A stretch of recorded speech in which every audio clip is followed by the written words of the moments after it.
What is going on, everybody? Welcome to Fan Movie Fight. I'm your host, Chris Dohmen. It is the fight of the century, as we're calling it. Every once in a while, we'll have an all-action movie fights. We'll talk about action shit, and the winner of this today, and the first ever thing too, will win the Action Hero Award, which means that they have this to brag for the next till we have another championship. I want to keep doing these.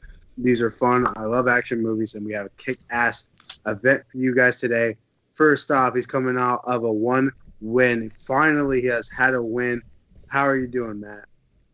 I'm a little upset Robert De Niro is on the short list for Dirty Grandpa at the Razzies. But other than that, I'm okay. What a stud. And second, he is currently undefeated right now. He is the number one contender, as we talk about, the number one seed for the tournament. He is 2-0, looking for that streak to continue. If he loses today, the world will be in shock. Please welcome Chris Dohmen. What's up, dude? I'm doing well. And making his first appearance ever here in Fan Movie Fights. I'm very happy to have this dude, by the way. If you not know the Fan Movie Trivia Schmoedown, this dude and I have a freaking thing. We have a rivalry, and we like to yell at each other, and we like to cuss each other out. But underneath all that is full-hearted love. And I'm here today is Jonno Stowell, who also has a little competitive with somebody here. But how's it going, man?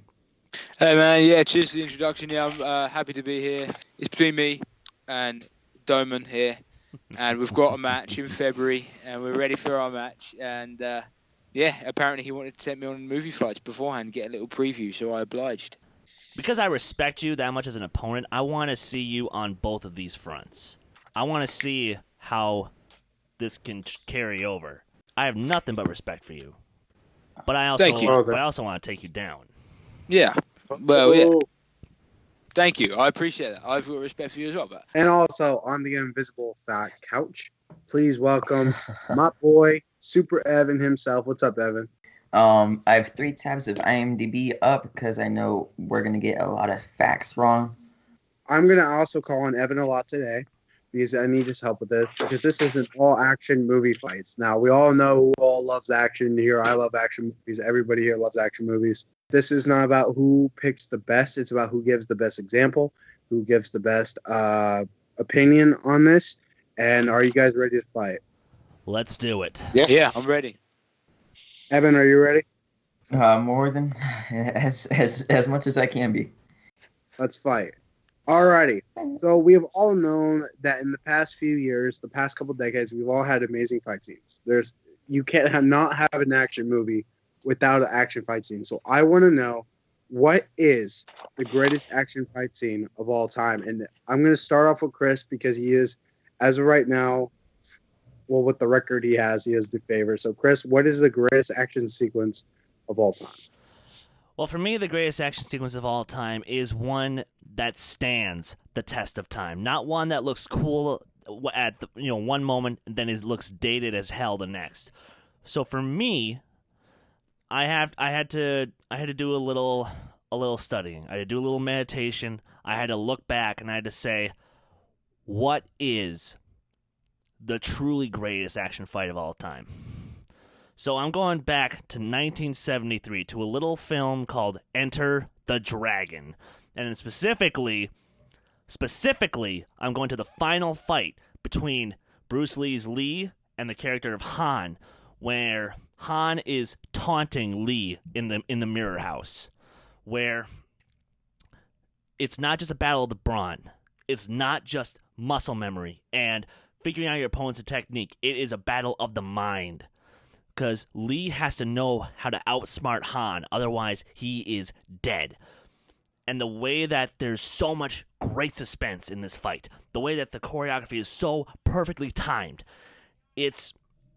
for me, it's easily one of the most iconic and referenced fights in pop culture. That's why it's the greatest action movie fight of all time. Very good, man. I love that movie. All right, moving on next. Let's go to Matt. What is your pick? All right, so this may not seem like an action scene to you. Chris, you gave me the okay, but it is an action scene nonetheless. And that is the scene where they're arriving at Normandy and Saving Private Ryan, that very beginning scene. This is one of the most terrifying, realistic scenes for any action movie I've ever seen. Show this little scene to someone who wants to go to the army. Show this to your son if he wants to go to the army. And he'll change his mind right there. This gives you that realistic feel. You don't know who's going to live. Heck, maybe they'll kill Tom Hanks. You never know. It's just everybody's getting blown up. So that is a little bit of the reasons. I'll go into it more as we debate a little bit for that. Jonno, what is your pick? My pick is from 2003's Kill Bill Volume 1, and it's The Bride versus the Crazy 88. The Bride versus the Crazy 88 it takes that sort of new, modern, what you can really show. You can show that graphic violence, not like some things where they had to shy away back in the day. You can show all of that, but giving it a throwback to those classic Hong Kong movies that Tarantino loved, that people love. And not just that, it's not just, her versus one person or her versus whatever. It's her versus 88, of these trained, they're these trained samurais or whatever, and that they're the best of the best, and yet she slaughters them, makes them look like they're kids or whatever. And I think that really it's got everything you want. It's got that light-hearted sort of in some elements, some of the wild choreography, but then it's also got that visceral violence, that really bloody violence that you want from an action-packed scene like that. Alrighty, guys. All right, Evan, can you put 2 minutes on the clock, please? Yeah. 5, 4, 3. All right, I'm ready. Alrighty. All right, when you're ready, Evan, let me know. I'm good. All right, guys, fight it out. Okay, so here's the thing. With Jonno, that's a great scene from a movie, but that's paying an homage. It is taking influence from my particular pick, which is why, granted, like I said, great scene, but mine did it first. And Matt, with all due respect, that's not really an action scene. That is a war scene. There is a legit difference between a war scene and an action scene. Your scene has action in it, but the action is the background. In my scene, the action is the foreground and is what is that's what makes it action. Chris, right, I'm going to interrupt right there. Yes, you said that mine takes influence from you. It's a homage. Yes, okay, mine might take influence from you, but yours did it first. But yes, mine did it better, because not only did it take influence from yours, it elevated it with not just one-on-one. It had it one on 88. This bloody slaughter that she could chop off legs, arms flying everywhere, because it took what your fight did and multiplied it by 88 and made it this awesome balls to the wall homage, which is also a great scene in of itself. It is its own scene. It's not, you don't say Crazy 88 scene and people go, oh yeah, that's a reference to that. They go, oh yeah, that's a great scene, a iconic scene in of itself. It's become that because it elevated that martial arts genre. That is a great scene, but here's the difference, though, between yours and mine in particular. Yours was great because it seemed more film-like, whereas mine is more great because it's more balanced. It's a great balance of both the physical and the psychological of these two combatants, because you don't really feel that from The Bride versus the 88. Nor do you really. You feel most of the psychology in the Saving Private Ryan opening battle, but you see mostly physical in the All right, so I'll start with the Kill Bill scene. Yeah, it was cool and stuff. It was cool, but it was a little over the top in a way if you think about it. Like, so much blood splattering, it's just a little over the top, while mine was more realistic and stuff. And also with yours, Chris, you could put that scene in any movie, or you can have different actors in it, and it could have the same impact. My movie, or my scene, you can't put this in any other scene because Steven Spielberg made it, that powerful. And if you put anybody else at the director's chair, it's not going to be anywhere near as powerful, impactful at all. Sorry, go ahead and finish. Okay. Like Chris said, people were walking out that were in the war, and everybody said that scene in particular was the most realistic scene from, any war movie that represents the war in general. Problem with that is they already made that film. It's called Hacksaw Ridge. Alrighty, final arguments. Go ahead, Chris. Okay. For the final bit, I'll do both of you real quick. Jonno, yours was great, but it only showed really the physical. It didn't show any of the psychological. Matt, yours is great, but it mostly showed only the psychological and not as much of the physical because of all the blood splatter and whatnot. Mine is the best of these options because it provides both great physical action and great psychological suspense between two combatants in a single action scene. Go ahead. Oh, okay. Chris, I'll go with you first. You say my scene isn't like as much physical and more mental, and I would agree with that. My scene has both. Watch the scene. In the background, you can see people attacking each other. You can see like a lot of things in the background, while both of your scenes don't have that added thing. So not only is it physical, it's also mental stuff. With yours, Jonno, yours is a little more over the top, like I said, with the gore. It's a homage, as Chris pointed out, but mine's more realistic. My scene over all yours can't be handled, or a lot of people can't handle it because it's so powerful, it's so realistic. So with the realistic aspect, with it being both physical and mental, and probably the most memorable scene in any war movie, or any movie in general, maybe. That's why I picked my scene. Right, okay. Yours is great. Saving Private Ryan is in my top 5 films of all time. That scene is probably in my top 5 scenes of all time. Right, but here's the thing. There's a difference. There's a distinct difference between a fight scene and a battle scene. Now, what I mean by that is yours is a battle scene. Would you let me put in the Scarif scene from Rogue One? No, you wouldn't. But that is a battle scene representing war, but it's battle. It's different to fight. Fight is the visceral, it's the hand-to-hand, it's the one-on-one, the classic action you're talking about, right? Now, Chris Dohmen's has that. Yes, Enter the Dragon. It's got all those elements. But mine took all those elements that Enter the Dragon put forward, and it just brought them up. It brought them up a level. Whatever his did, mine did better. His had blood. Mine had way more blood. His had one person. This one had 88 people versus the Bride. And I feel like that it elevated everything, and it ended with that pulse-pounding scene with Oren Ishii outside, and it's just everything you do, whether you want the limbs flying everywhere, where you want the crazy stunts with the run up the stairs, with her picking up the guy while he's on the end of the sword, all that awesome, as you said, over the top. That's what you want from a martial arts film, all of that in one, and that's what you get. Alrighty, well, I'm going to call it a round one. All right, Evan, what do you got for facts, man? I was looking at it was a pretty clean fight for the most part. I was just looking at the Rotten Tomatoes. Enter the Dragon is the highest with a 95%. Saving Private Ryan is second with a 92%. And Kill Bill is 85%. And then I looked up just some random lists at the 25 greatest action movie scenes ever. And surprisingly, there was a few of them where number one, it was Saving Private Ryan, Normandy scene. Okay. And the others weren't on there. Evan, I wanted to hear your pick on this.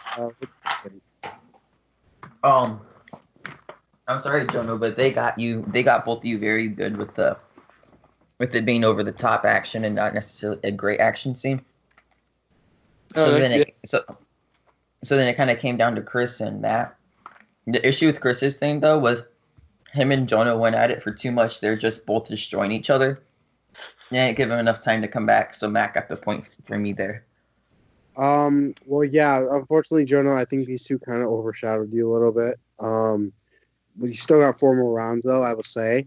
But, right. Yeah, it came down to Chris and Matt. And the reason why I'm going to give the point to Matt is because I think in that last rebuttalment, I think he really just nailed me on that, where Chris was nailing me for the first, half, Chris. But I felt like he gave it better by the end of it. I think his rebuttalment really just told him that it's, like he said, it's an action sequence, but it's something different than that, and it's something that impact that I got to give it to Matt. So Matt gets the first point. Okay. Do you understand what I'm saying, Chris? Okay. I'm just a Zim. Alrighty, well, let's get into round 2, guys. I thought of this awesome idea. I thought we had to do this since this is an action movie fight. I really like this idea. Pitch an action film with Sylvester Stallone, Arnold Schwarzenegger, Vin Diesel, and The Rock from any decade that each of them were like really good in. So I'm going to start off with Jonno for this. So Jonno, Okay. go ahead. Right. Okay. So my idea: you've got present day Sylvester Stallone, and present day Sylvester Stallone. He comes across an opportunity. He's an ex-con man or whatever. He gets an opportunity for a final heist, a final score, and then he can retire. Go to the Bahamas or whatever. He wants his final heist, a big heist, and he's pull it off. And it's extremely dangerous. And three of his old partners, so 80s Schwarzenegger, 90s Diesel, and 90s The Rock, are in prison because of an old heist gone wrong. Stallone needs to break them out and pull off this new heist. I'm thinking it's like Escape Plan and Ocean's 11 in one. You've got Escape Plan, he's got to go in there, he's got to break out Schwarzenegger, Vin Diesel, The Rock, get them out of there. Really entertaining action sequence about halfway through the film you could have there. And then you come out and you go into the Ocean 11 sequence where they've got this really dangerous heist in which they've got to pull off at the end. So are you saying, like, for 90s Rock, you're saying kind of like the 1996 WWE style Rock? Yeah, that's what I'm talking. Okay. All right, that sounds good. All right, go ahead, Chris. Okay, so my pitch is the year is 2050. The world has fallen to complete shit. President Trump caused World War III to happen, and the results are being felt 40 years later as brothers, 80s Sylvester Stallone and current Vin Diesel are the head of, or one of the two remaining factions of people who are still alive. Their opponents are 90s Arnold and 2000s Rock Okay. as the heads So, of this gang war that is going on in post-apocalyptic Los Angeles. So the basic setup is both of these guys, they have to be able to control the people. So what they do is they basically agree to engage in a 4-way death battle. And whoever comes out alive will rule Los Angeles and whatever is left of the country. I just had an action orgasm. Holy shit. Sorry. Was that it then, Chris? That was it. Okay. Holy shit. Matt, go ahead. All right. Well, this is my favorite answer I have, and you're gonna have to bear with me on this one. I couldn't think of one at all, like what type of story I would want to make. But then I was at work. I was cleaning some old people's restrooms, doing that stuff, and it hit me. I want to take the 90s Arnold, from like Terminator 2 and that thing. I want to take Sly from the 80s where, he had Rambo, First Blood Part 2. Yeah, that one? Okay. That one, yeah. I want to take that. I want to take the current Vin Diesel and the current Rock. Now I want to take these generations because I believe that's when they were their best as far as action and stuff, and not their worst or, anything like that. So bear with me. Okay. It's about these 4 guys. They're stoners. They smoke every day. They smoke weed. They have a great time. One day, they smoke so much. All 4 of them have this thought that kind of combines together. They're talking to each other and explaining these things. They go into this different world. And this world is controlled by a man who doesn't want drugs to be given out. This man is played by Jonah Hill. He doesn't want... Nice. So he sends his army, and basically the 4 of them have to go and kill Jonah Hill. Along the way, they run into a troll named Seth Rogen. Who's played by Seth Rogen. Bear with me. So they team up with the troll. They fight all these armies from like Africa and China and Russia. All these armies, all the world armies are going at it so they could kill Jonah Hill and make sure the world can smoke weed all day long. And my movie is called Stoner Bros.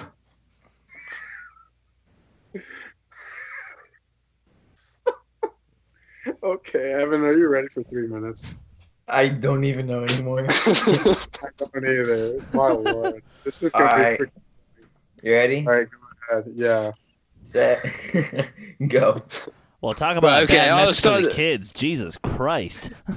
It's not meant to be for kids, though. I'll start. Not this movie. I'll start this one off. What I'm gonna say is, you guys, okay, yeah, great. I'll start with Chris Dohmen's by saying, you said that my pick for the first question was over the top. Kill Bill. Have you heard yours over the top? Are you joking? This mega warfare in 2050 or whatever, crazy. That's all I'm gonna say about that. Now, Matt Beer, my problem with yours is we were asked to pitch a film about The Rock, Vin Diesel, Sylvester Stallone, Arnold Schwarzenegger, and you brought up Joe Hill and Seth Rogen, and you pitched up all these people. That wasn't the core of what we were asked. Now, me, you've got everything. You've got an action film where it's a prison escape movie. Everyone loves a prison escape movie. Picture, The Rock, Escape Plan, all of these.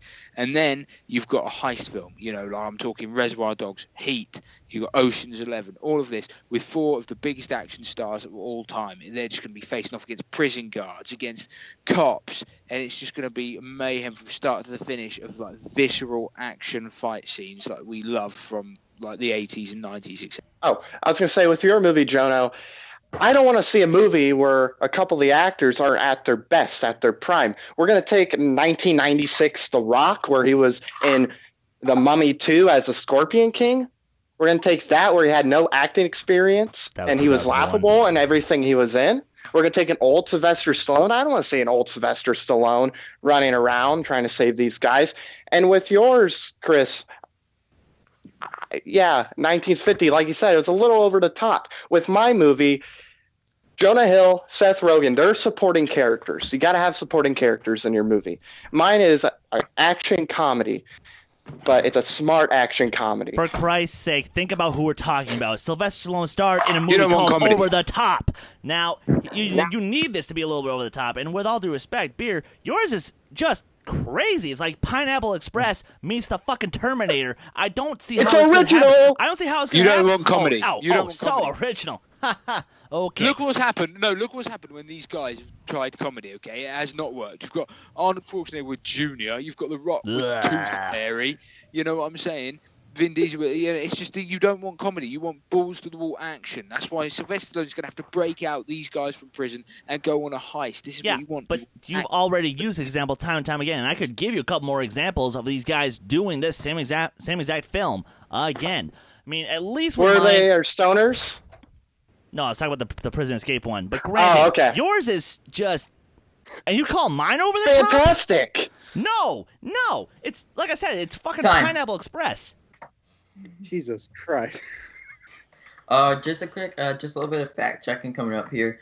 The Scorpion King actually came out in 2002. Ooh. And Mummy Returns was Mummy 2001. Which is even worse. Evan, was The Mummy Returns in 2001? The first one was 1999. The second one was The Mummy 2001. Returns came out in 2001. Booyah! So if you really think about it, The Rock was just getting big in the WWE by then. Well, hold on. We still haven't done final rebuttlements. Let's. Yeah, we have not. I know. I just wanted to throw that I out want there. to say, I had a question for Jonno real quick. You were Yeah, saying go. about cops. Who would like? Who is an idea for like? Would you want a big name to play a cop or? Yeah, For your I do. family. I want. Now you're gonna love this. I want Stone Cold Steve Austin as the chief of it's- police. I Oh, want Stone Cold shit. Steve Austin as the chief of police. That is what I want. And I want The Rock to rock The bottom him. problem is Stone Cold Rock- Steve Austin rock- is he can't act for shit. Yeah, well, you won't need it when he's Stone Cold he's doing this Stone Cold stunner on Sylvester Stallone. Bam! The Rock taps him on the shoulder. Rock bottoms him. Bam! They get away with the money. That is what you want. Your Final first. argument. Yeah, final argument's fine. Well, basically, I don't mind. Someone said, Matt said to me, the actors of mine won't be at their best. I disagree. If you want someone to lead I appreciate that older Sylvester Stallone isn't particularly at his best, but who do you want to lead a ragtag group? Old Sylvester Stallone does that well. You've got Expendables. You've got Rambo, like the films where he leads people through. He's that old, he's that grizzled veteran. That's what you want. And then you've got the up and coming people that he's going to be trying to work with and break out of prison. You know, you've got like it's almost an element of Dirty Dozen in this as well. Plus, you've got all these action opportunities where you could have them, you know, mid heist, like on a bus chase through the city with like Stone Cold Steve Austin on their tail, and they're like fighting. It's visceral, breaking out of the prison. All these guards coming to them, they're busting out. They've got all these guns, shotguns, machine guns, everything going off, blowing up cells. You get crazy action. You guys is just we've got a crappy stoner comedy, and we've got a ridiculous like sci-fi, which just will not work. If none of those guys did those ridiculous sci-fi or those ridiculous comedies, they did proper balls to the wall action, and that is what I'm giving you. All right, go ahead, Chris. Okay. The problem with yours, Jonno, is this has been done before. We have seen this before. We've seen, you know, Sylvester break out of a prison. We've seen, you know, Arnold rip through cops left and right. We've seen Vin do the same thing. My problem with yours is I feel like there's a little too much repeat that fans would see if this were possible to happen. You know, at least I feel like with mine, there's enough of an originality to it, and enough of a cautionary warning to what could possibly happen if, you know, the world keeps going as it is right now. And the fact that I have Sly and Vin playing brothers, I feel like there could be a great emotional connection there. Matt, with yours, it's too crazy. It's too over the top. It's too much. And plus, with the characters being stoners, that is so far removed from what any of those guys have been publicly about. It's too much. It goes against too much of what they are as people. And, you know, granted, I know this is all fantasy. This would never actually happen, but I feel like the fans would get too pissed off at your idea. So, that's mine. Alrighty, Matt, go ahead. Final rebuttal. All right. With Chris, yours, we don't know how about the whole Trump thing. So if you make it now, maybe you'll get a bunch of people upset, and it's going to cause a bunch of fights with the public. Plus, let's say you make it in 5-10 years. Who knows? Maybe Trump's great. Maybe Trump's bad. We don't know. So maybe your story won't make sense in that aspect of it.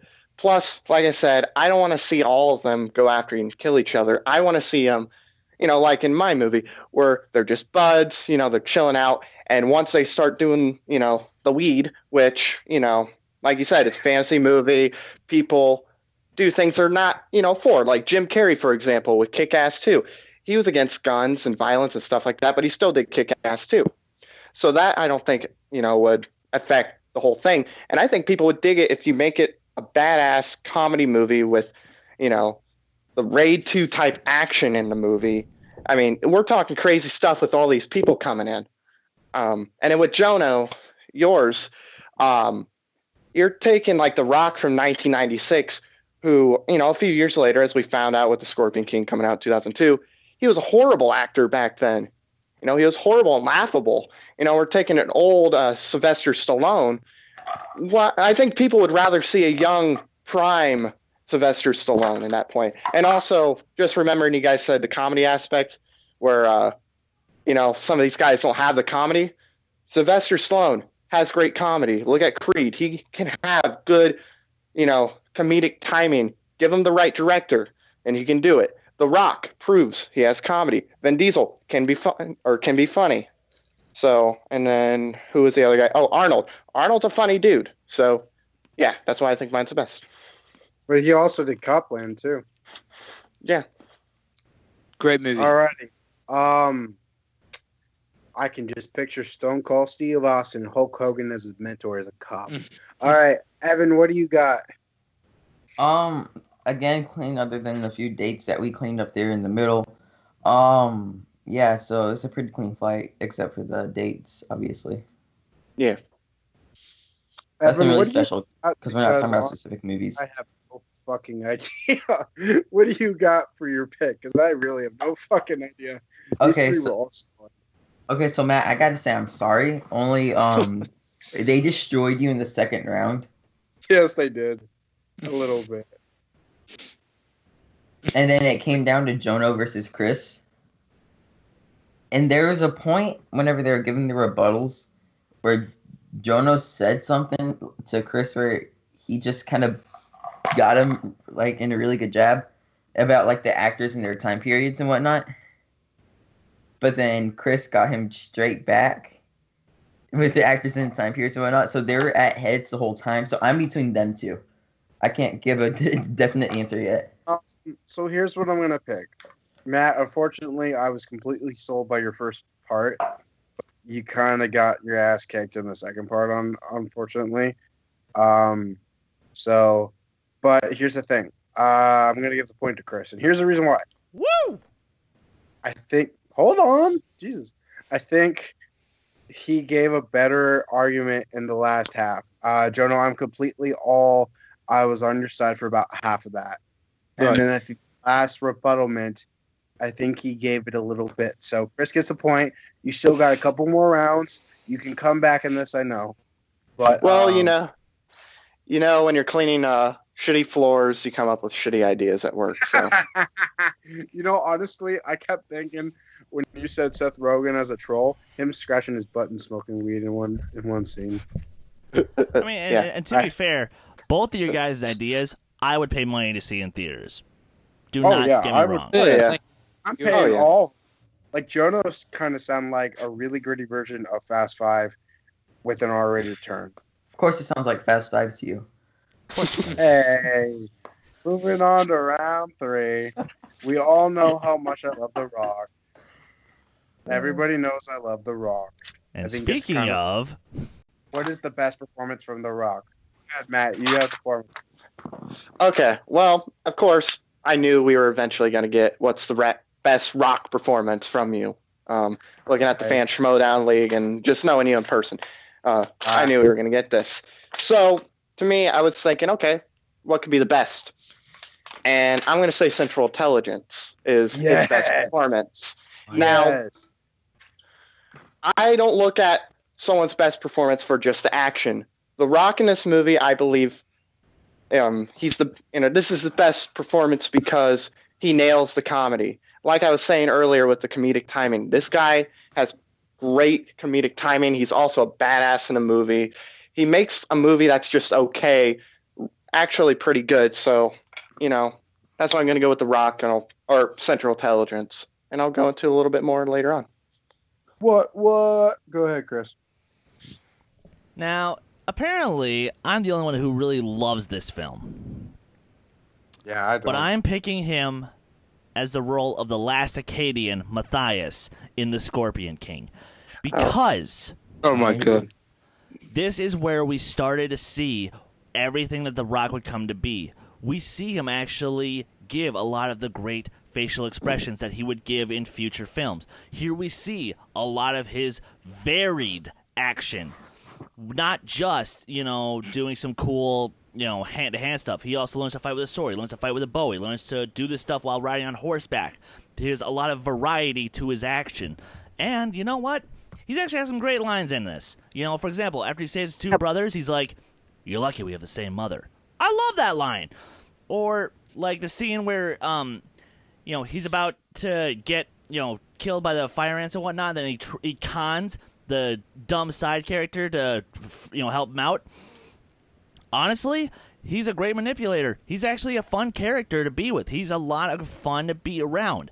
So that's why, for me, it's his role as Matthias in The Scorpion King. All right, go ahead, Jonno. Well, I'm picking his performance as John Matthews in 2013's Snitch. I feel like this was such a departure for The Rock. This was an action movie, but he goes from this just big, 6'5", hunk of muscle to being this guy who can deliver a good dramatic performance. And I had myself on the edge of my seat, captivated by his dramatic performance in this, and I'll go on to more later. Well, basically, I'll go first time, and what I'll say is, you guys, Chris, I think this one, look, The Rock was just finding his feet. Yeah, I don't think he had really found his feet in films yet, and he was still making that transition. I think some of his performances, performance and some of his lines in The Scorpion King fall well and truly flat. So now, Central Intelligence for you, Matt, I think it's a good performance, but I don't think he shines as well as a comedic actor as he does as an action star and actually a dramatic actor. And now the only time we've seen him really explore a dramatic acting performance is in Snitch. And he makes Brian Mills from Taken look like Mr. Rogers in this when he's looking for his son. I mean, he's this cool, he's this calm, collected, and he's got these things where I was finding myself going, holy shit, The Rock can act. The Rock is a solid actor. He's brilliant. He channels all these dramatic chops, and I was like, this guy can act. Finally, we've seen it. He's going out of this role, and he can do it. And while granted, Jonno, I will give you that. He did prove that he can actually act in Snitch. But the problem with that argument is The Rock himself has pretty much said he's not really an actor. He's an entertainer. And, right. And with all due respect, Matt, in Central Intelligence, I feel like there was a little too much shtick involved. Whereas, at least in The Scorpion King, he wasn't trying to act. He wasn't trying to get the Best Actor nomination. He was trying to entertain. He was trying to provide us with excitement and fun. And he did that with having all of the various styles of action, all of the, actually, admittedly for me anyway, great one-liners, and just being such a badass in his costume and with just his mannerisms. All right, with The Scorpion King, no offense, but his performance I thought was laughable. Like Jonno said, his line delivery was flat at times. But, I mean, that movie made me want to kill my adopted sister. Oh, you mean the one you don't have? Yeah, the one I don't have. So there's that. Yeah, with you, Jonno, I mean, if you're going with more of a dramatic, you could go with something more like, I don't know, little bits he had in San Andreas where he was putting in some of the dramatic parts. Or how about Gridiron Gang? Jesus. Or Gridiron Gang. But, I mean, no, I haven't seen Snitch in a very long time. But with Central Intelligence, not only does The Rock nail the comedy, if you want to go on action, Chris, I thought he did better with the action in this. And he also made me believe that he was bullied at a young age. And he used to be real big. He actually made me believe that with his performance. Yeah, but the CGI sure as shit didn't convince you of that. At least there wasn't that in The Scorpion King. And the only thing that I need to say is Matt Beard does not have an adopted sister, so any argument that he brings up about her is irrelevant. Okay. Like we were saying before, Jonno, if you wanted to get a performance from The Rock that was more dramatic, you could look at Gridiron Gang, or you can look at some of his other work like Ballers. He has some dramatic stuff in that too. And a little bit in San Andreas, like the ending of that movie. I'm not going to go into it because a few people may have not seen it.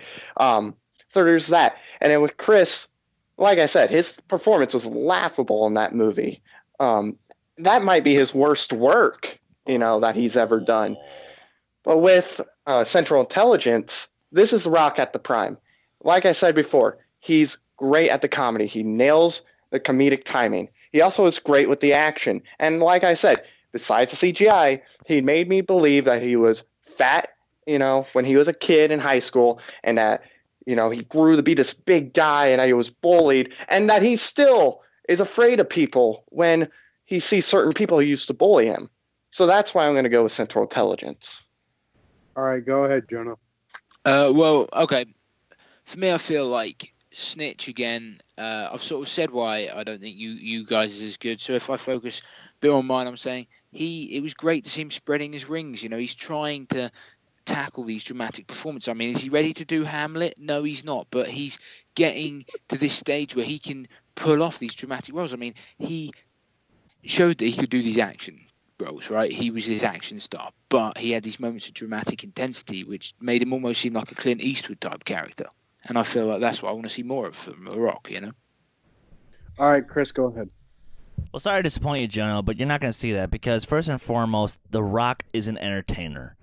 For Christ's sakes, the man was a wrestler for the longest freaking time. He is not here to win Academy Award for Best Actor. He is here to provide entertainment for the common dumb film goer. He the reason why, for at least for me, the Scorpion King is the best is, again, to reiterate, the kind of action that, we see him provide in that movie, as well as the kind of character that he is, a smart, manipulative, but still good-hearted warrior. That was great to see. Growing up, to be honest, those are my favorite kind of characters. The warriors who were smart. The warriors who knew how to get what they needed to accomplish, but could still kick your ass 20 different ways from Sunday, and that's what The Rock did in that film. That's why it's my favorite. I mean, yeah, Matt, did it work for you? Great. It worked okay for me. And Jonno, Snitch, yeah, it was good, But I've seen him give other great dramatic performances. I mean, shit, even the game plan actually worked for me on a lot of levels. So, at least from that angle, I don't see how that works. So for me, he's an entertainer first and foremost, and for me, it didn't get better than the Scorpion King. Everything, I'm actually got surprised. Everything's been surprisingly clean. I don't know how they're doing it, but they've been super clean. Because we know our shit. Oh yeah. Well, all right. I am gonna give my answer. I already got it figured out. But Evan, what do you got? Chris, they got you too good with the Scorpion King. Yeah. In my opinion, they got you good, which is fair enough. It's a bad movie, but you argued well, but they rebutted a little too well versus you. And then between Matt and Jonno just came up with enough points on why it was dramatic rather than comedic. Matt could have said something about how comedy is harder to pull off than drama, which is true. So I would have given the point to Jonno. Alrighty, well, here's what I'm going to say. Chris, unfortunately, here's the thing. I was really into it, but I think these guys kind of nailed you a little bit when they gave their points. Here's the thing.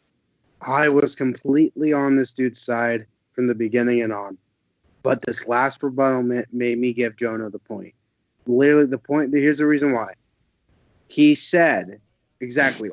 I was waiting for it because I was really on Matt's side and I was waiting for it. And I'm like, is he going to talk about how he's a dramatic actor, how this is a different role that he's never done before and how he should do more roles like these. And he did. And that's what sold me is because you look at anybody who asks you, what's your favorite? In my opinion, my favorite performance, I would go ahead and say Fast Five. I still think Fast Five or The Rundown is personally my pick. But Snitch is up there. He gave such a dramatic performance about being in a father's shoes. So I'm giving the point to Jonno, which means we're going into round 4. But good job all around, guys. So what we're going to do now is we have 2 more questions. We are going to speed round. Now I'm trying to figure out what's going to happen. Now, just saying right now, if one of you guys goes 3-1 against all of you guys, then we're going to have a split between the 2 who aren't. So, if you guys understand what I'm saying. Yeah, I got you, man. Yeah. All right. Okay. So, moving to round 4, what we're going to do for this, guys, is we're going to have for these next 2 rounds, because it's a pretty big one, I'm going to have each one of you guys give me your answer. So, what round 4 is, we've had over, I would say, since the 70s, we've had over about 40 years of decades of action stars who have risen. From Steve McQueen to Schwarzenegger to Stallone to today with Jason Statham, Vin Diesel, The Rock. Who would you guys say is the greatest action movie star of all time? And go ahead and let me know what you guys' answer first. Harrison Ford. Chris. Okay, Chris has Harrison Ford. Go ahead, Jonno. Bruce Lee. Good one. Go ahead, Matt. Arnold Schwarzenegger. Alrighty. The stoner himself. Who went first last? I went first last. Okay. No, Chris Jonno, should go first because he answered first. Okay. We'll Yep. just do it in that order. Yep. Let's do that. Chris, go ahead first. Okay.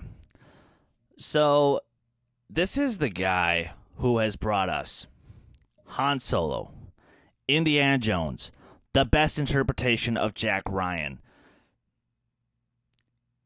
He is hands down one of the greatest actors of all time, let alone the greatest action stars of all time.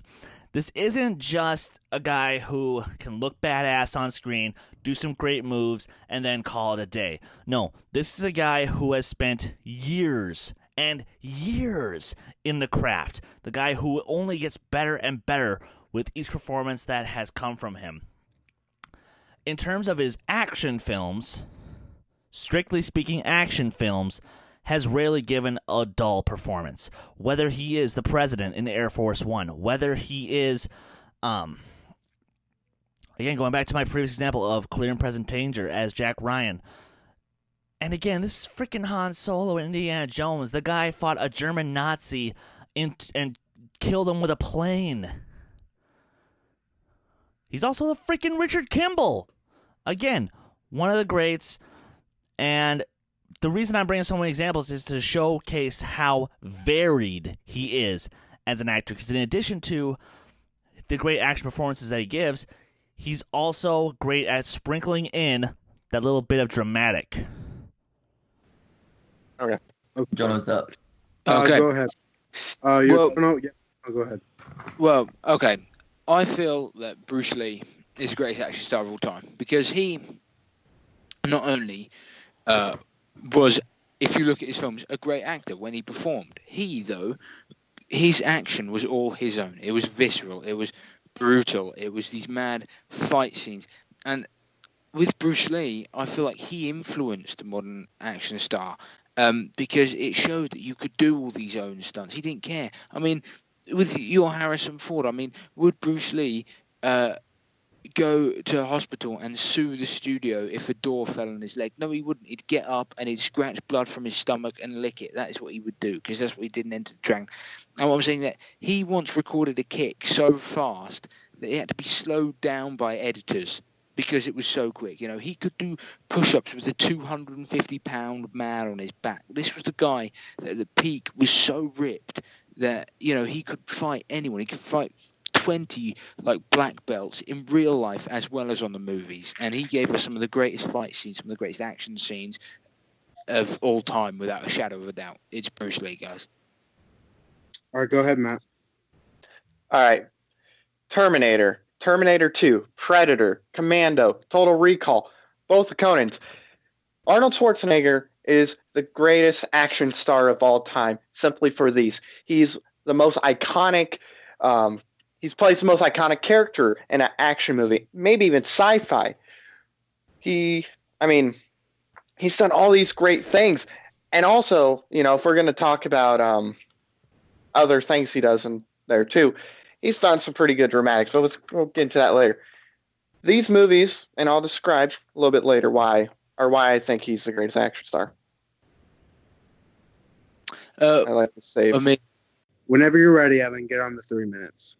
You're gonna say that Han Solo is not as not iconic of a sci-fi character as the fucking Terminator? He's even more so, if you ask me. With all due respect, and all due respect, Jonno, Bruce Lee, as great of an action star as he is, that's all he could do. He could not do anything else. He could be the badass warrior, but that was his only character. He became a stereotype unto himself. With all due respect, Harrison Ford at least could go outside of that realm. He could give in a dramatic performance within an action film. He could go on to be a scoundrel. He could be an archaeologist. He could be a doctor who's a loving husband, but now has to be on the run from Tommy Lee Jones trying to take him out.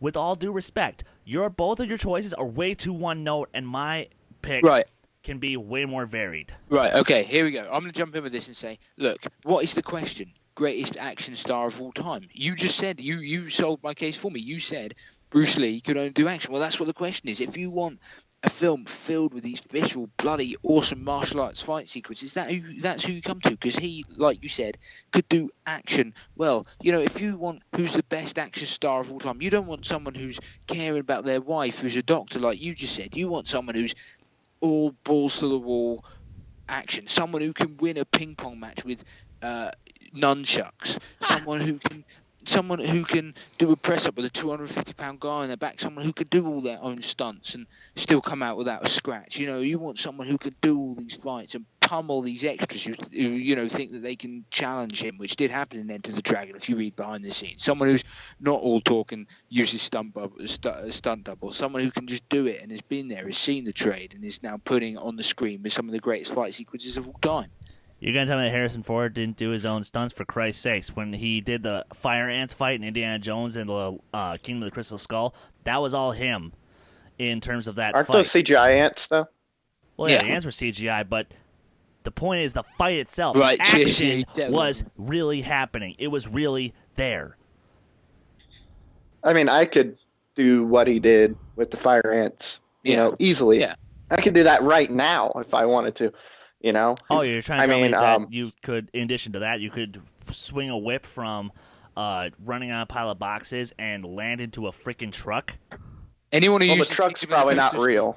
Anyone who uses Kingdom of the Crystal Skull in his armament should be disqualified from this fight. Oh, fine. Let me use the tank example from Last Crusade then, because that was real. I've seen so much footage of the fact that literally he is getting the crap kicked out of him by Herr Orberst in the film, and this was happening in real life. Like, yeah, Harrison but whatever really he did in that film, Bruce Lee made look like one of the Teletubbies. Alrighty, Evan, you got some cleanup? No cleanup at all. Except I don't know how I would look up the Harrison Ford and the Fire Ants thing. I'm pretty sure the ants would be CGI, and we already talked about that. I cleared up my point, Bruce though. Lee is only known for action. He was part of a TV series called The Green Hornet, though. If that means anything. So, in final arguments, so go ahead, guys. Right, can I take the first final argument if you don't? Go right ahead. Okay.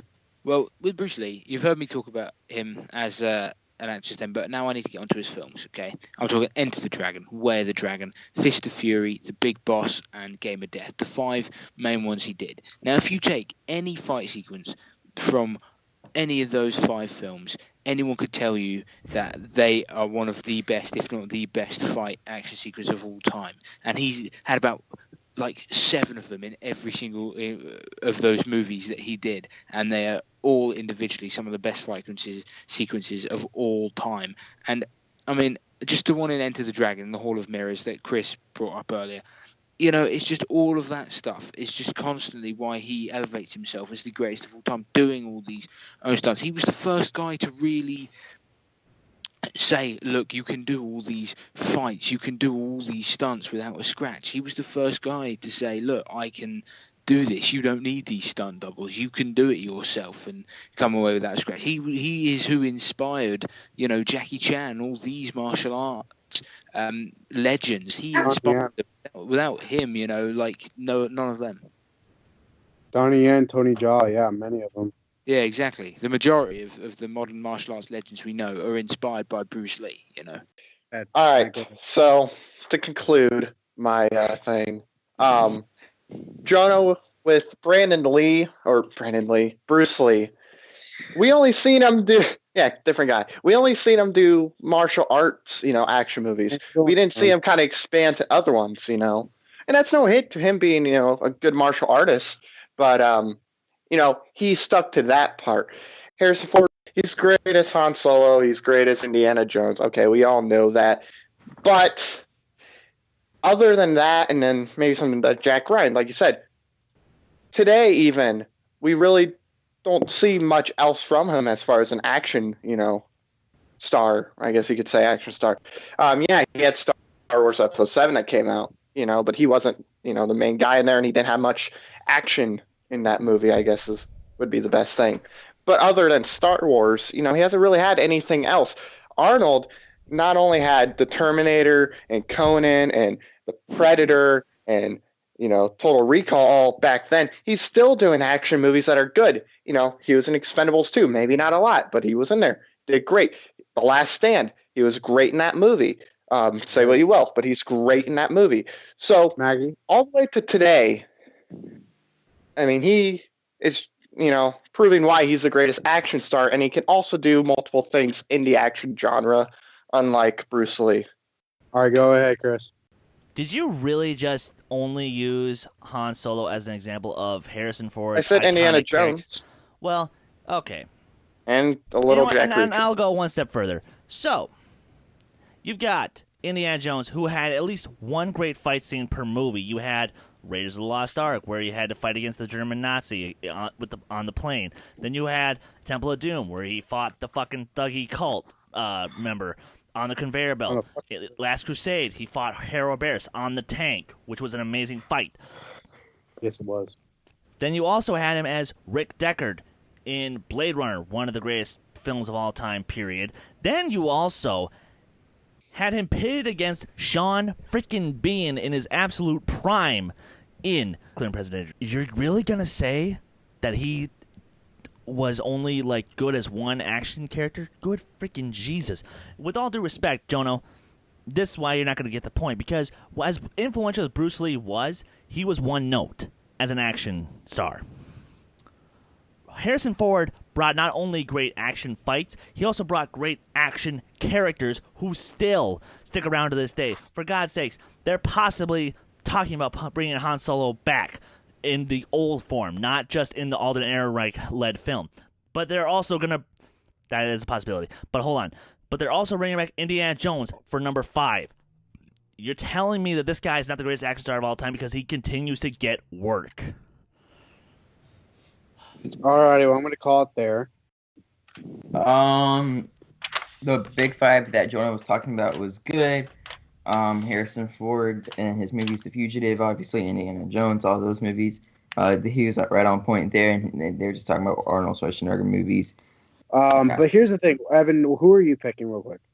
Okay, so there was a point where we had an issue here, kind of, and the matter of the facts was Jonno.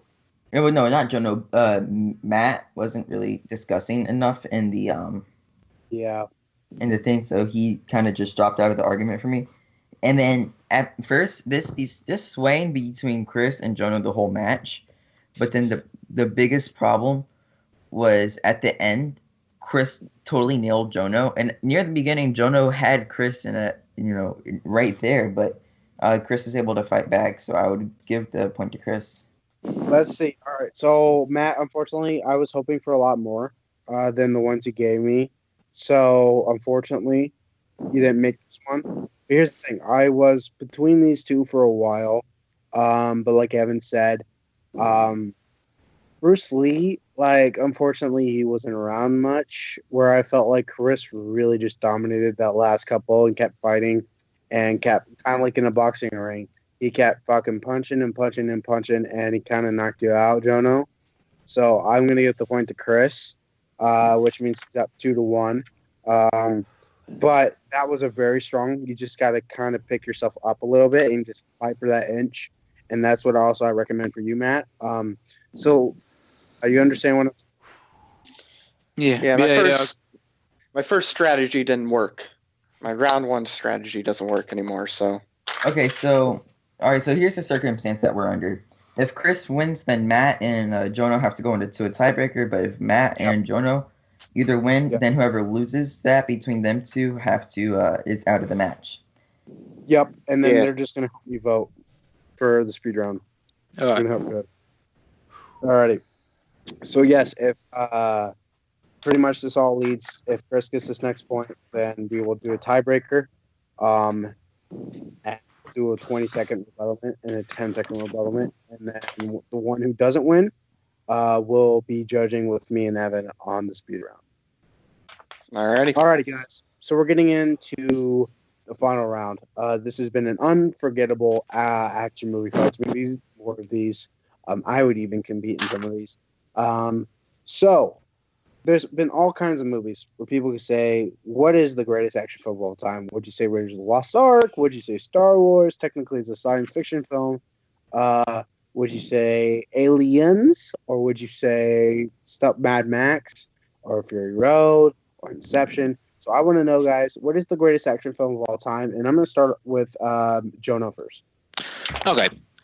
Well, for greatest action film of all time, I think, look, you need something that's got that classic action adventure feeling. You need something that's got great charismatic performances from their leads. You've got to have something with a great villain, a great leading lady in there as a sort of damsel in distress type of character.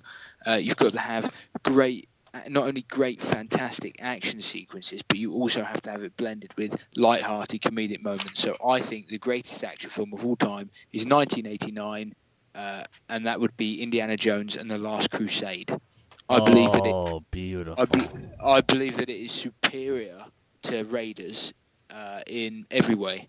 I believe that its action is better. I believe its comedic timing. I believe its light-heartedness is superior. I believe its performances, because you've got Sean Connery in there. It's pretty much everything the Raiders was, but with Sean Connery.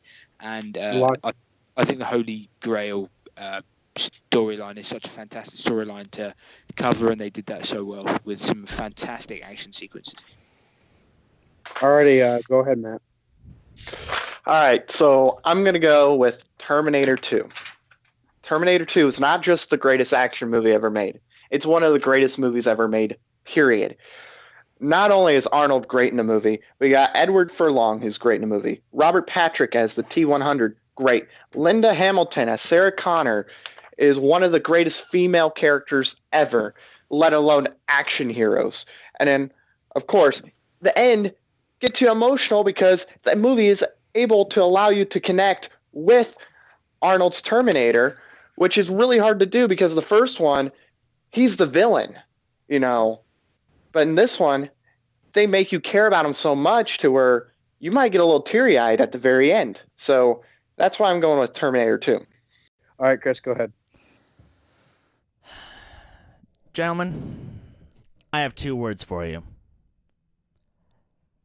Die Hard. The greatest action movie of all time. You're really going to tell me that a story about a guy who at Christmas time is just trying to meet up with his family and simultaneously stop a group of international terrorists from taking over $680 million of bonds is anything but boring? This is the greatest action movie ever made. You have the charismatic hero. You have the amazing villain of Hans Gruber. You have the action that has honestly stood the test of time. This is the perfect action movie. This is the action movie that every movie following has been the standard. This is the one that set the standard for everything that's followed. I mean, Christ, you have Speed, which has been called Die Hard on a bus. You have Snakes on a Plane, which has been called Die Hard on a plane. You have so many other films that have been called Die Hard on a you-know-what. This was the standard bearer. This is the line. And very few films have even come close to touching the line that Die Hard has set. Alrighty, guys, fight it out.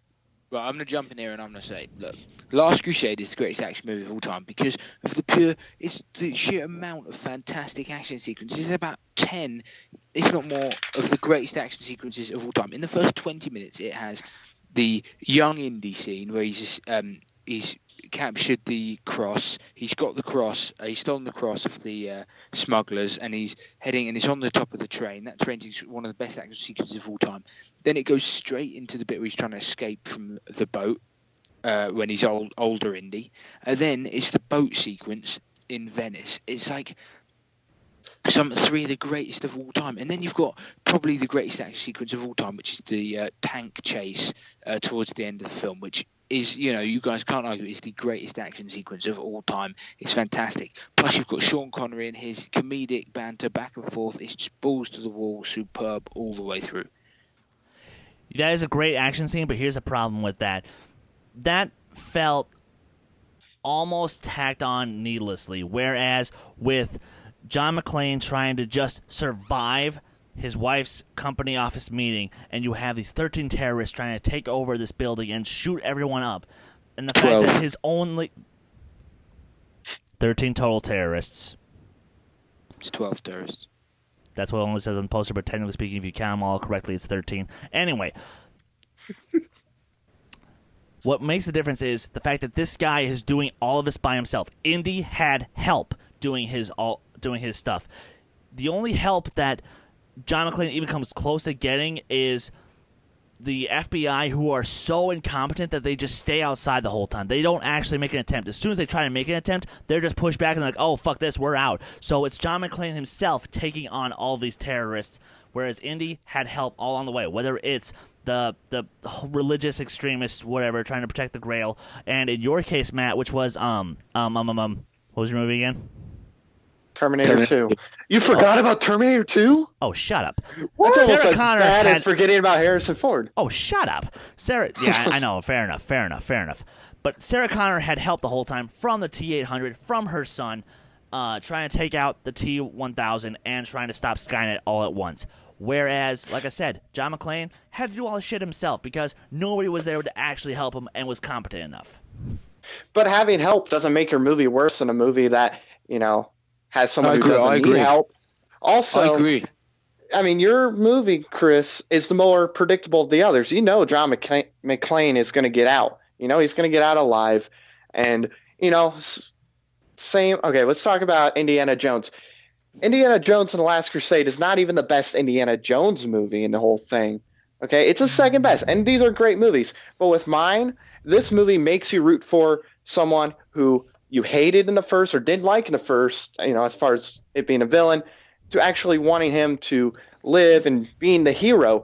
Also, with Edward Furlong, you don't usually get great performances out of kids, especially at that time. And he was fantastic in that movie. He might be one of the better performers in the entire thing. So was River Phoenix at the start of Last Crusade. No, you're saying not good kid performance. River Phoenix fucking blew it out of the water at the start of that movie. I will give you that.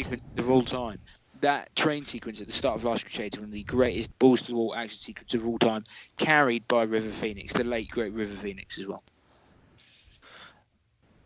And the thing about Terminator 2 is, while a lot of the action is fantastic, there are some elements that do get a little. And you try to say Die Hard is predictable. Dear Jesus, you know for a fact that Arnold is going to somehow die or sacrifice himself or something by the end of the film. You know that when Sarah Connor is trying to take out the Skynet developer, you know she's not going to actually kill him. You know she's not going to actually pull the trigger. Sure, she will injure the fuck out of him and scare the living shit out of him to convince him of otherwise. But you know that she's not going to actually kill him. And with Indy... I was just going to say, with Last Crusade, the difference with Last Crusade is just... time. It's going to be... All right, well, final arguments. I'm just going to give it to you, Matt. Go ahead. Okay. Okay. Like I said with the Last Crusade, it's not even the best Indiana Jones movie in the entire franchise. The action scene is great in that, with the tank, but it's not the best action scene I've seen in movies. I mean, you could look at the final fight with Civil War, and with Iron Man versus Cap and Bucky. I actually think that's better because it has a more emotional value to it, or it's more of an emotional punch. With yours, Chris, like I said, yours is more predictable than ours. Because John McClane's going to get out alive, and you don't know that Arnold's Terminator is going to, die. You don't know. Maybe he lives, And also with the whole line, yippee-ki-yay, motherfucker, that's a great one. But I'll be back is about as memorable, if not more memorable. You see it in more movies overall. Also, I think this movie has the best action out of any of them at all for talking action movie. And, like I said, this movie makes you want the guy who was the villain in the first one, who, you're supposed to root against in the first one, to be the hero. And that's very hard, as well as getting a kid actor such as Edward Furlong giving that great performance in the movie. That's also very difficult, especially at that time with a movie like Terminator 2. So that's why I think Terminator 2 is the greatest action movie of all time and one of the greatest movies ever made. Chris, go ahead. Okay, so going back to your point about villain, there is no doubt that the statement is true that every hero is only as great as his villain. And John McClane is a great hero already, but you pit him up against a character who is as smart, charismatic, and all-around badass as Hans fucking Gruber. This, you can't argue against him. With all due respect, yeah, you had the T-1000, but he was an emotionless robot. You have Harold Berst and Dr. Elsa Schneider, who, yeah, sure, they're serviceable. And you have Walter Donovan, who, again, he's charming, but, in that cocky 30s kind of way. You have Hans Gruber, who will do literally anything to get to achieve his goals. You cannot top Alan Rickman's performance. You also can't top Bruce Willis's likableness in Die Hard as an actor, as a lead. Because the fact that... Sorry, go on. on. Let me just quick finish. Then you can go. Oh, shit.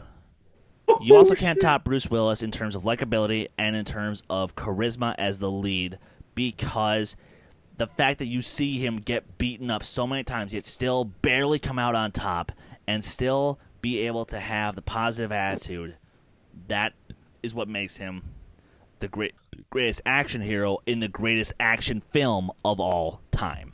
Right, okay. You want to talk about charismatic. You've got the duo of Harrison Ford and Sean Connery, both at the absolute best. You've got their action best, you've got their comedy best. It's fantastic. They play off each other so well. This is most notable in, I've decided, the greatest action scene of all time, which is the motorcycle chase. The motorcycle chase away from the castle in Last Crusade is without a doubt the greatest action scene of all time. And those two, even in that chase where their lives are on the line, they still play off each other in such a likable way, and it's fantastic. And you want to talk about predictable, right when you think they're just going to walk right through, get the grail, bam, Walter Donovan shoots Sean Connery, and now you're like, right, not only would it be cool for him to get the grail in this film, he needs to save his dad's life, who you've grown to, and you've sort of grown to, Henry, and you need to do this. You're on the edge of your seat for this bit. And probably one of my top 3 favourite moments of all cinema is a scene. You want to talk emotional value, Matt. You want to talk emotional value, this bit at the end. He's hanging down, he's reaching for the grail. He's been calling him Junior all the way through, and he goes, Indiana. Let it go. And he's telling him as a friend, he's telling him as a father, he's telling him as everything that, look, you just need to leave that and you'll have me. We've got each other now. You just leave that. And, all of that emotional build up down to that like pulse pounding scene at the end with that great bit of emotional value and character development. Damn it, Jonno, you make me want to watch it tonight now. Okay, well, let's clean up a little bit. Evan, what do you got? Well, the one thing was there was 13 terrorists, not 10. I said 12, but okay. There's 13 actually, and that's it. Alrighty. Would you do me a favor, Evan, while I'm deciding, because I got it already picked? Would you look up the greatest action movies of all time and see what's number 1? Oh yeah. And number 1 was. Who are you picking, like, out of all of these guys? What do you say?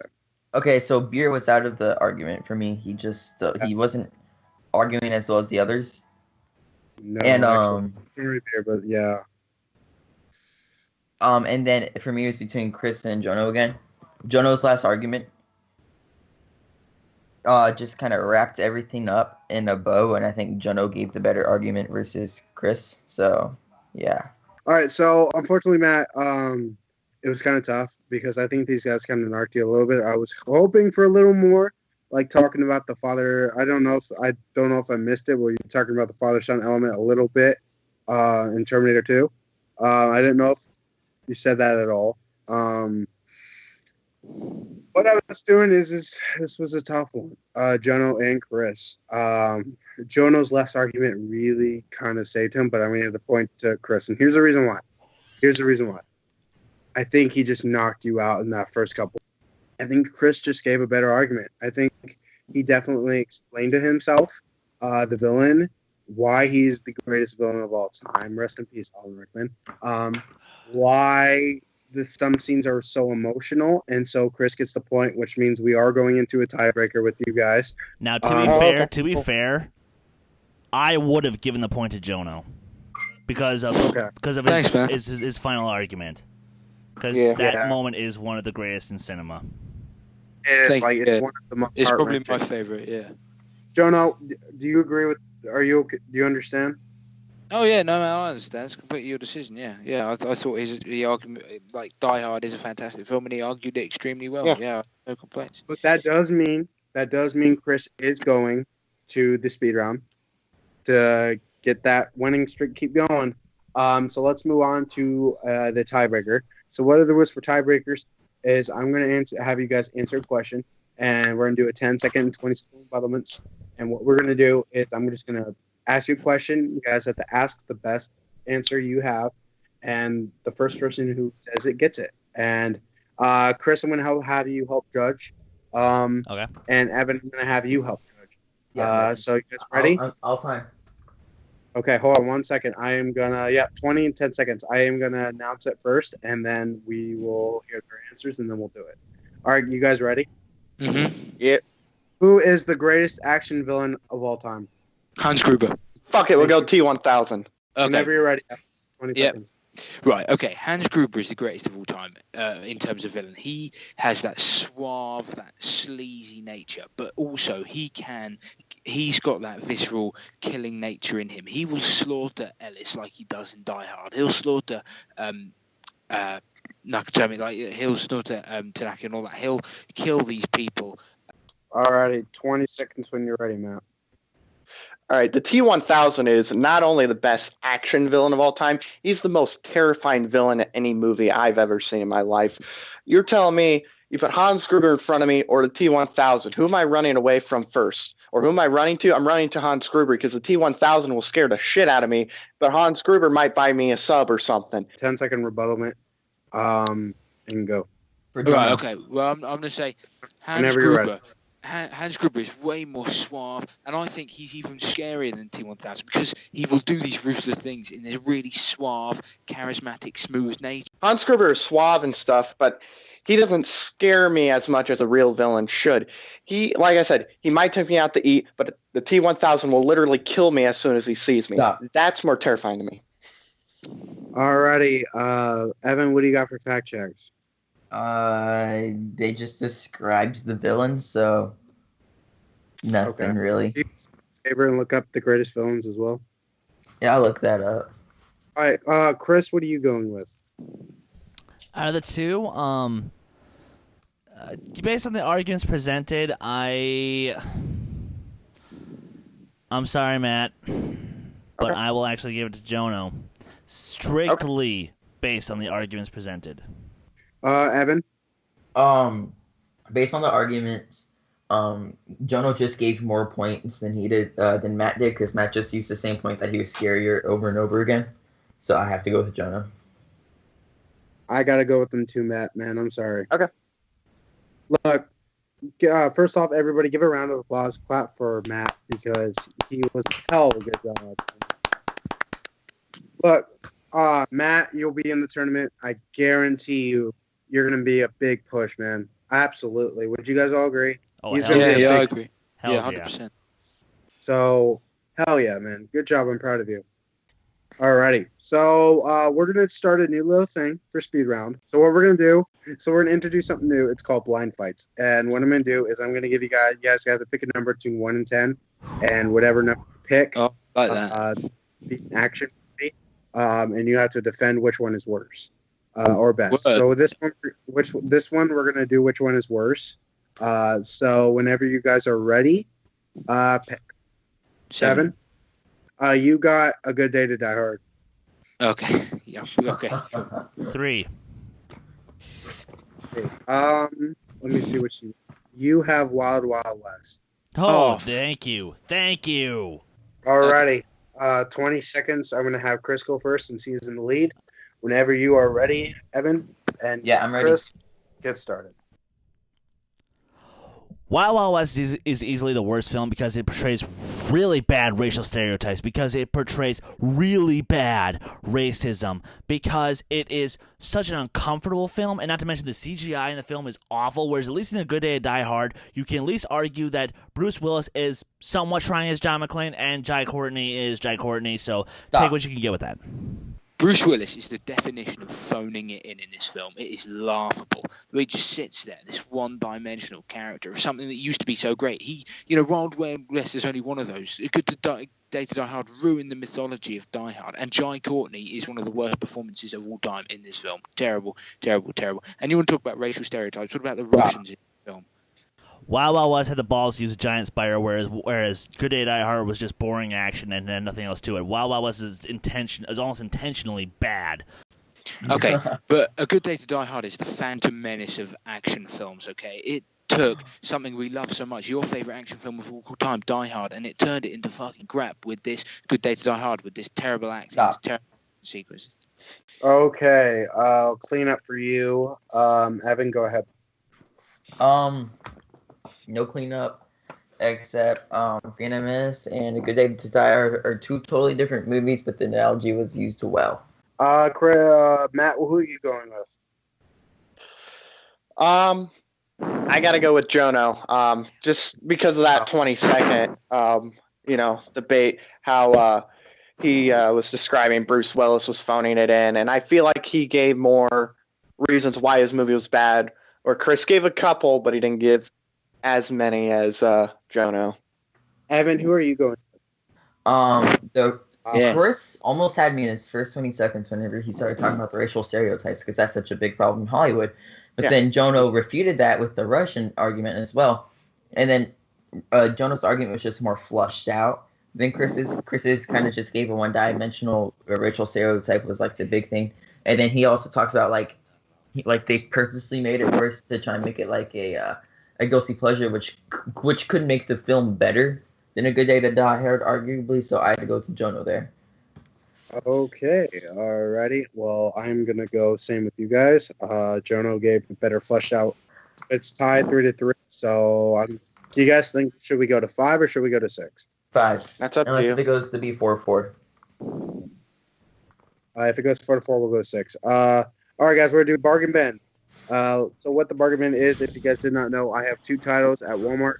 This time, since it's an action movie, good thing Matt doesn't drink. But what we're going to have is what action movie in the bargain bin at Walmart would you want to watch when you're drunk and drinking and watching a movie?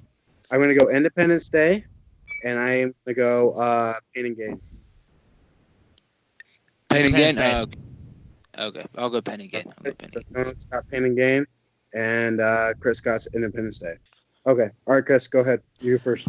Independence Day is only good when it's drunk, because otherwise, if you try to watch it sober, you're too confused by everything going on. But if you watch it when you're drunk, you're like, oh man, I got some good action, and hey, that was a funny line. And now look, because Jeff Goldblum is actually funny when you're drunk, because Will Smith is even more likable when you're drunk, and because the rest of the film actually makes a little more sense if you're drunk, because chances are the writers were actually drunk when they wrote it. And time. Okay, so why I'm big Pain again is because the best way to watch a Michael Bay film, without a doubt, is drunk, okay? And also what I'm saying about this, when you're drunk, you want to see these scantily clad, fit women walking around the screen, which is exactly what you get with Pain Again. And then it's contrast with the huge rock and these awesome action sequences, and that's why I'm picking Pain Again for when you're drunk. Yeah, exactly. Roland Emmerich is the poor man's Michael Bay, so therefore his movie is automatically worse, and therefore you need more alcohol to actually enjoy his films in any degree, whereas Michael Bay can actually make a decent film. Okay, right. No, Pain and Gain is better to watch when you're drunk, because you've just got this trio of bodybuilders, this kidnapping scheme. It's crazy. You want that sort of thing when you're drunk. You don't want aliens when you're drunk. That'll just peek you out. All right, Matt, who are you picking? This was a little more difficult to choose. I think I'm going to have to go with Chris on this one. Okay. I feel like he sold me with the whole Roland Emmerich can't make a good movie. At least Michael Bay can make a decent movie. I think that sold me more. But that last one by Jonah got me almost choosing him again. So, but yeah, I'm going to give it to Chris. Yeah, Evan? Both Chris and Jonah gave great arguments. Nevertheless, I actually think that Roland Emmerich comment, this is Michael Bay, is irrelevant because we're talking about 2 films and about drunk and which one's better for you drunk. So it's like that comment was irrelevant. And they're both equally as good arguments, but Jonah had me laughing about, seeing the girls and then, The Rock pumped up on steroids and whatnot. So I kind of have to give it to Jonno because you want funny stuff whenever you're drunk. So I'm gonna give the point to Chris. He's a little better Independence Day, but here's the thing: Roland Emmerich's a fucking weirdo. Like, you look at any of his movies he's made, the only one I really like, there has not even been one that I have not really enjoyed since probably Independence Day. That's where I'm saying. Are you all right with that, John? Yeah, man. Of course. Cool. Okay, guys, let's move into the next one. Who is the most underappreciated action star? Jet Li. Donnie Yen. Oh, good show. Okay. Alrighty. Jonno, 20 seconds. Yep. Maybe you're Okay. Bruce Lee finished the 90s. No, not Bruce Lee. Jet Li finished the 90s with Lethal Weapon 4. Okay, which was terrible. But then he did Kiss of the Dragon in 2000s. Hero, Unleashed, Fearless. Well, fantastic action films where he can really show off that he's a fantastic martial arts actor. He's beating up people left, right, and centre, and he doesn't get enough love in any of the films that he's in. Any of the reviews don't list him as a great action star, which he absolutely is. See, the problem with your argument is for every Crouching Tiger, Hidden Dragon Donnie Yen did, he also did The One, which was god freaking awful. Whereas, at least with Donnie Yen, he did IP Man. He did Bodyguards and Assassins. He did The Last Blazeman. He did Iron Monkey, which were all fantastic films. Your guy, unfortunately, is a little hit and miss with international audiences, whereas, at least with Donnie Yen, he is critically acclaimed all over, and of course, he did Rogue One. 10 seconds whenever Okay. you're ready. Jet Li wasn't in Crouching Tiger, Hidden Dragon, but secondly, I think Hero alone is an argument for me because Hero combines those fantastic action sequences and action stars with actually good acting chops, and that's why he's underappreciated. 10 seconds whenever you're ready, Chris. Donnie Yen is most underappreciated because, unlike Jet Li, who has had more time in the spotlight, Donnie Yen has been more under the radar and has only just now gotten more into the spotlight as of late. Oh. Honestly, Chris sold me on that last thing when he mentioned that Jet Li gets more of the spotlight and Donnie Yen didn't get much. I think that really got me. So I'll go Chris. It's hard. Evan, what?